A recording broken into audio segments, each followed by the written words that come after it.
Welcome everybody. आप सभी लोगों का MD foundation and education academy में एक बार फिर से बहुत बहुत स्वागत है। मेरा नाम है त्रिपुरेश त्रिपाठी। आज की इस वीडियो में हम लोग कॉम्पिटिटिव एग्जाम से रिलेटेड टॉपिक ऑल्टरनेटिंग करंट, जिसके अंदर phasor diagrams, purely resistive circuit, purely inductive circuit and purely capacitive circuit, इन तीन सर्किट्स का थॉरो कंपैरिजन करेंगे और ये जानने की कोशिश करेंगे किस सर्किट में कितना ज़्यादा करंट और वोल्टेज का डिफरेंस है, या करंट या वोल्टेज कौन आगे रहता है और कौन पीछे रहता है, किसमें लैगिंग है और कौन किसमें लैगिंग नहीं है।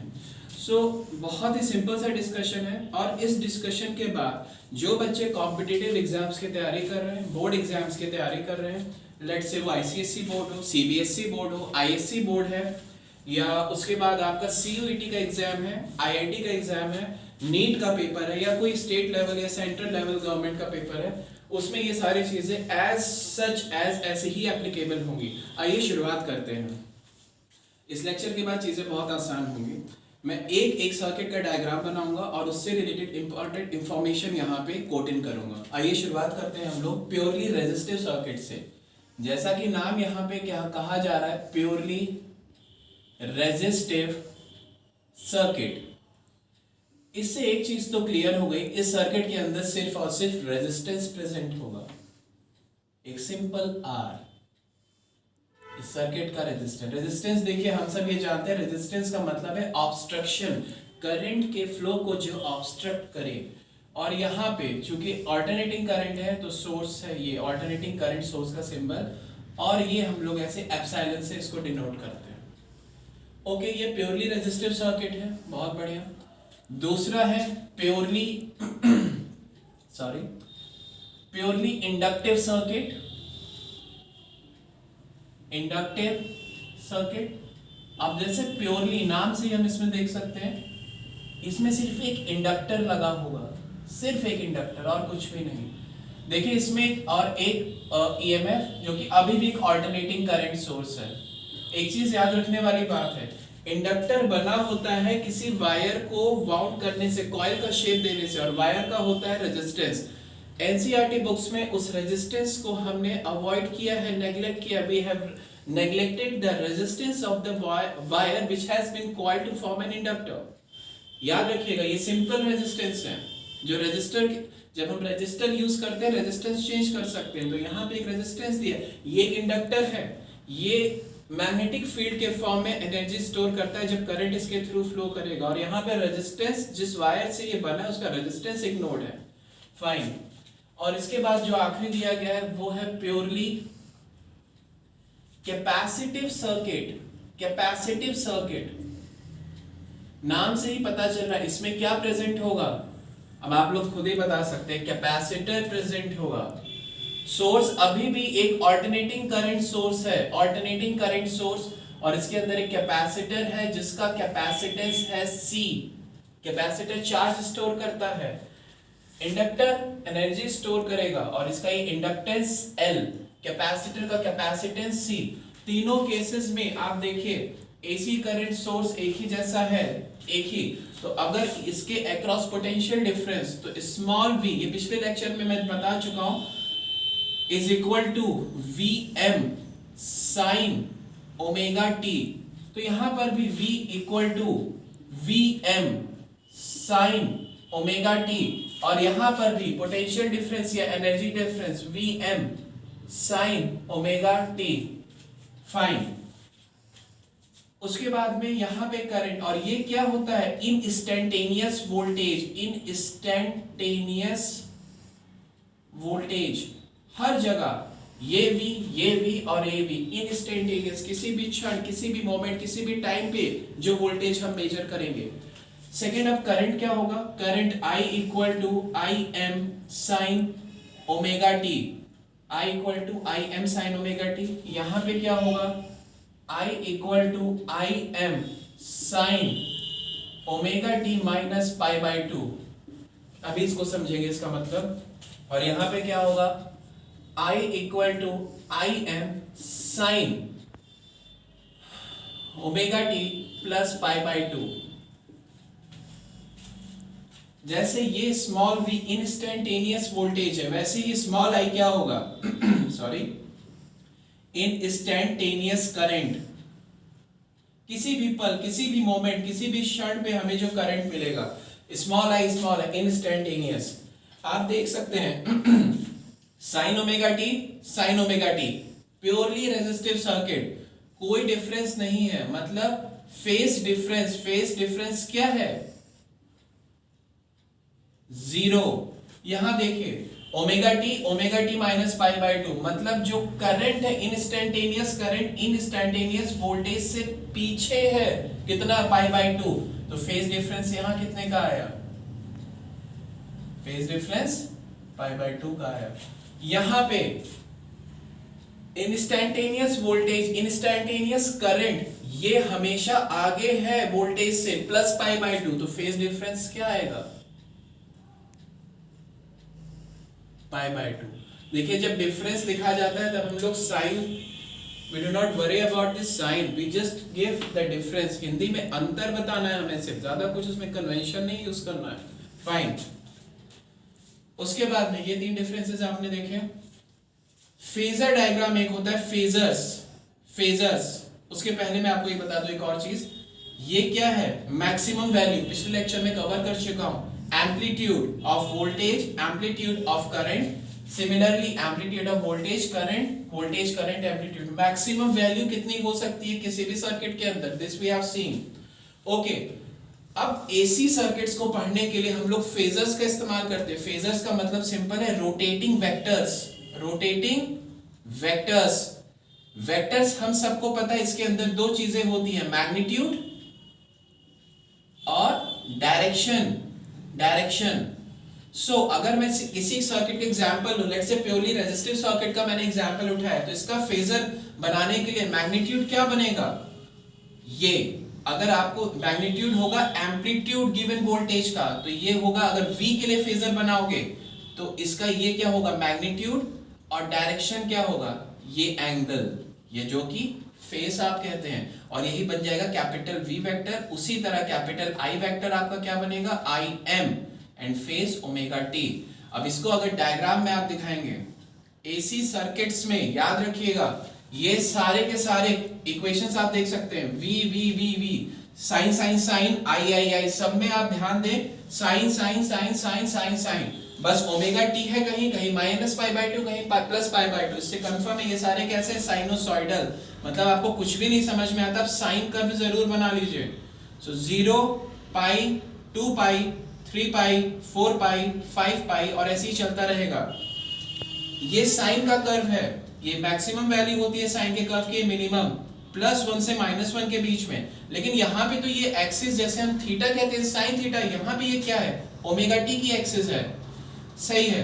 अगर ये है, ये आपका, अगर करंट के लिए आप बात कर रहे हैं तो ये आपका IM है, अगर वोल्टेज के लिए बात करते हैं तो ये बन जाता है VM। ये हमारे और आपके ऊपर है, हम क्या देख के चल रहे हैं। तो फेज डिफरेंस तो है नहीं पहले केस में, इसका फेजर आप कैसे बनाएंगे, बहुत इजी है, बहुत ज्यादा।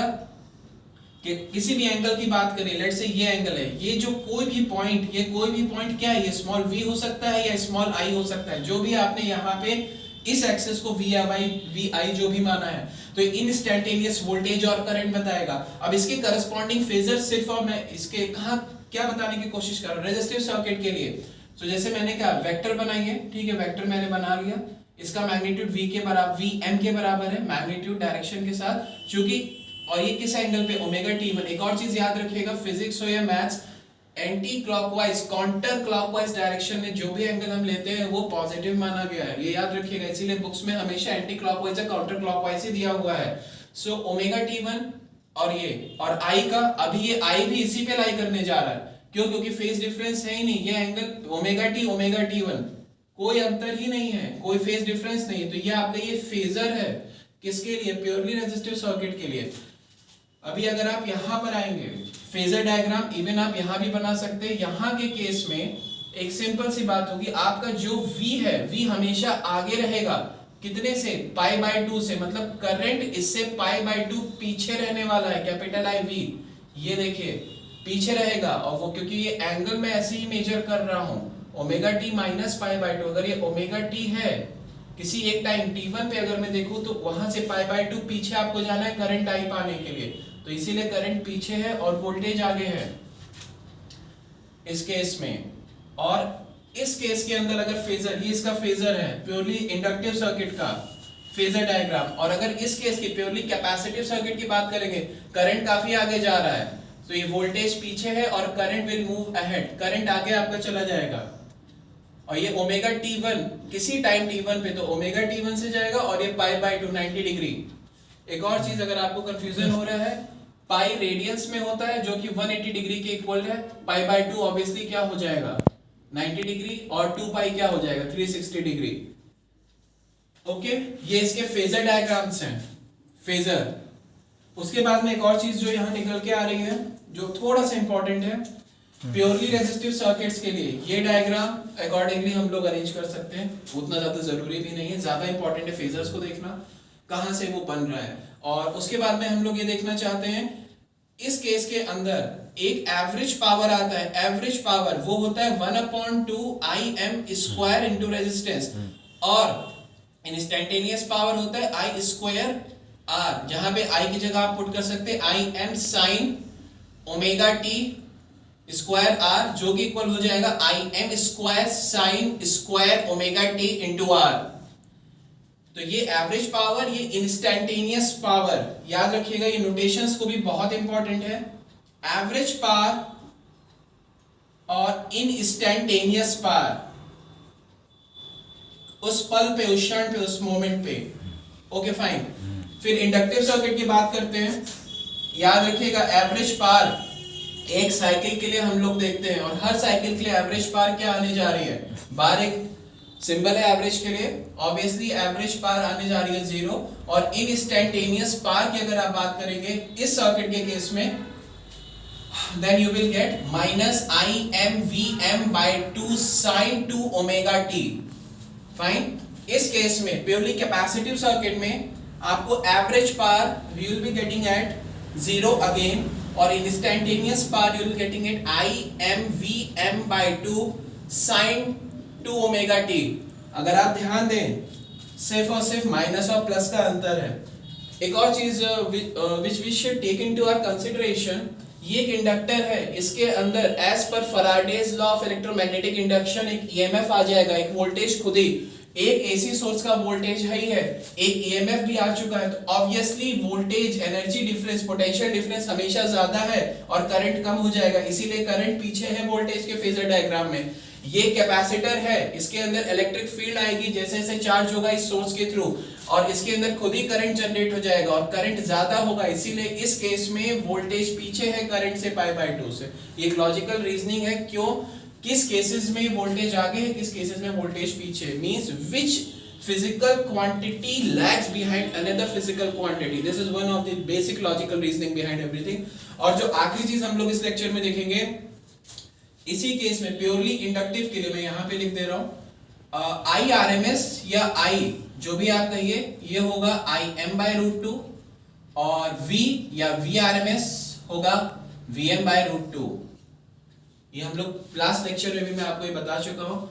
इस केस के अंदर ये इंडक्टिव सर्किट है, तो Im हो जाएगा Vm/XL, जहां पे XL होता है Vm/ωL। ये याद रखेंगे आप लोग, क्योंकि जैसे रेजिस्टेंस का काम कर रहा था यहाँ पे, रेजिस्टेंस यहाँ पे भी मैं आपको दिखा देता हूँ, Im Vm/R। इस केस के लिए प्योरली इंडक्टिव, ये ओम्स लॉ से आया, V = IR से। Im Vm/R, रेजिस्टेंस है यूनिट ओम, OHM SI unit. Similarly Im ये रेजिस्टेंस का काम करेगा, और इसको हम रेजिस्टेंस ना कह के, चूंकि इंडक्टिव लगा है तो इंडक्टिव रिएक्टेंस कहते हैं, इंडक्टिव रिएक्टेंस, इसकी वैल्यू ωL के इक्वल है, और ये भी, इसका भी यूनिट SI यूनिट ओम ही होगा, क्योंकि रेजिस्टेंस ऑब्स्ट्रक्शन की तरह काम करेगा ωL। और यहाँ पे सिमिलरली इस सर्किट के लिए Im will be equal to Vm/XC, और इसको हम बोलेंगे, जैसे वहां इंडक्टिव रिएक्टेंस कह रहे थे, यहाँ capacitive reactance, we'll see capacitive reactance, और इसकी वैल्यू होगी Vm/XC 1/ओमेगा c होता है इसका वैल्यू। फाइन, और इसका भी यूनिट एसआई यूनिट क्या होगा, ओम, क्योंकि ये भी रेजिस्टेंस ही ऑफर करता है, उसी की तरह बिहेव कर रहा है। यहां से एक और चीज देखने लायक है, XL equal to omega L, मतलब एक्सएल प्रोपोर्शनल है ओमेगा के भी, एक्सएल प्रोपोर्शनल है एल के भी, ये डायरेक्टली प्रोपोर्शनल। लेकिन यहां देखने वाली बात है एक्स सी इक्वल टू 1/ओमेगा सी। इससे क्या पता चलता है कि एस सी एक्स सी आपका इनवर्सली प्रोपोर्शनल है ओमेगा के, और एक्स सी इनवर्सली प्रोपोर्शनल है कैपेसिटेंस के। ये थोड़ा कुछ जानने वाली चीजें। तो इस लेक्चर के अंदर just I have tried to compare all the 3 circuits, resistive, inductive, capacitive, general equations, VI, phasor diagrams क्या होते हैं, थोड़ा सा इंट्रोडक्शन भी मैंने दिया। एवरेज पावर, साइन का डिफरेंस है, फेजर में कौन आगे कौन पीछे वो हमने देखा, डिग्रीज को लेके देखा, रेडियंस में कैसे चेंज हो रहा है, और हमने ओम्स लॉ की मदद से ये जो पीक करंट, पीक वोल्टेज, इनके बीच में भी हमने रिलेशन देखा। Hopefully this lecture would have given you some insights regarding these 3 topics of physics. ये किसी भी कंपटीशन, बोर्ड या नॉलेज पर्पस से बहुत ही इंपॉर्टेंट टॉपिक है, एंड होपफुली इस लेक्चर के बाद आपको समझ में आया होगा। Thank you so much for your valuable time. आगे भी मैं ऐसे ही इंफॉर्मेटिव लेक्चर्स के साथ आपके सामने आता रहूंगा। Thank you so much.